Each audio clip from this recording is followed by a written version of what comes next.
Hello বন্ধুরা, আমি ইউটিউবে দেখে একটা জিনিস তোমাদেরকে দেখাচ্ছি বাড়িতে করব। তো দেখো, এটা হলুদের মধ্যে একটু সোডা দিলাম, তারপরে একটুখানি গোলাপ জল দেব আর একটুখানি লেবুর রস দেব। তো এটা হচ্ছে হোমমেড সিঁদুর। এটা বাইরের সিঁদুর আমাদের অনেক সমস্যা করে। দেখো, লেবুর রস দিলাম, তারপরে একটু গোলাপ জলও দিলাম।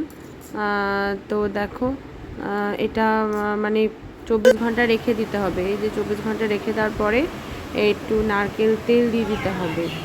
তো দেখো কালারটা কি সুন্দর এসছে। যাই হোক, আমি তোমরা হয়তো ইউটিউবে আরও ভালো করে দেখানো হয়েছে, তবে আমি বাড়িতে এরকম করে করলাম।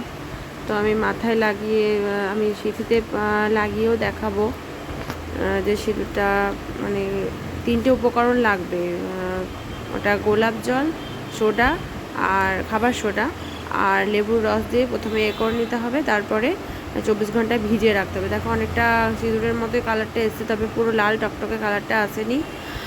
পিওর যে সিঁদুরের কালারটা, মোটামুটি চুলে অন্তত, মাথায় অন্তত প্রবলেম তো কিছু হবে না, কারণ এটা বাড়িতে বানানো, কোনো সমস্যা হবে না। এবং কালারটাও অত কেউ দেখতেও আসবে না যে তুমি বাজার থেকে কেনা সিঁদুর পরেছো নাকি ঘরের কেনা সিঁদুর পরেছো। কালারটা হলেই হলো।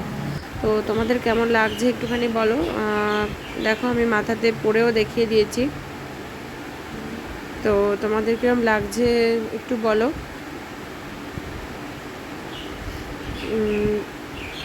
আমার তো বেশ ভালোই লাগছে। তোমরা বাড়িতে ট্রাই করতে পারো।